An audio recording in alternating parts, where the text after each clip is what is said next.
I would love a show of hands of how many women used the green popsicle term while they were giving birth to their first baby.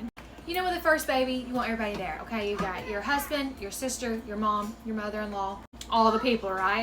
And I will never forget, the nurse was like, when you're done, like when you hit your limit, okay, because I've been in labor like 20 hours at this point, she was like, look at me and say green popsicle, and she's like, I'm kicking everybody out. Now keep in mind, my husband comes from split families, right? So we're talking several different people in there that don't really get along that well. And so I was like, oh, it'll be fine. It'll be fine. Which I knew when I was going to like actually have like give birth, I was just going to be my mom, my sister, and my husband. But I was like, you know, it's all good.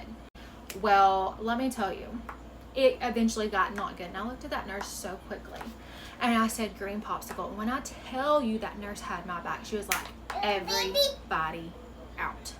And I will just let you know, from there on out, there is nobody at that hospital besides me and my husband. That is the only people. And this is our sixth baby. At this point, I'm like, I'll call you when I'm done, okay? I'll let you know when this baby gets here, because I am definitely the type of person that I want to be by myself, okay? I love my husband. I do want my husband there, okay? I'm not a terrible human being. But there just comes to a point where you're like, you know what? You don't want to see this, okay? It is a beautiful blessing, but it is not a beautiful like picture. And having too many people in your room while you're giving birth, honestly, can hinder you from you needing to do what you need to do. So if you're a first-time mom, you're fixing to have your second baby and you're like, you know what, I don't want to do that again, don't, okay? You have people up there that you want up there, and I'm talking like the whole hospital stay.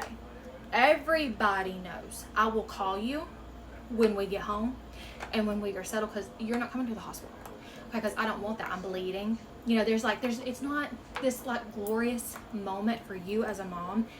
There's a lot of stuff that happens, okay? So if you are having your first baby and you're like, I don't know who I want, be picky.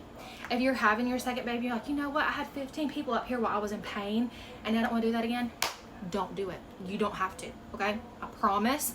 This is about you, your husband, and bringing a baby into the world. You don't got to do whatever you don't want to do.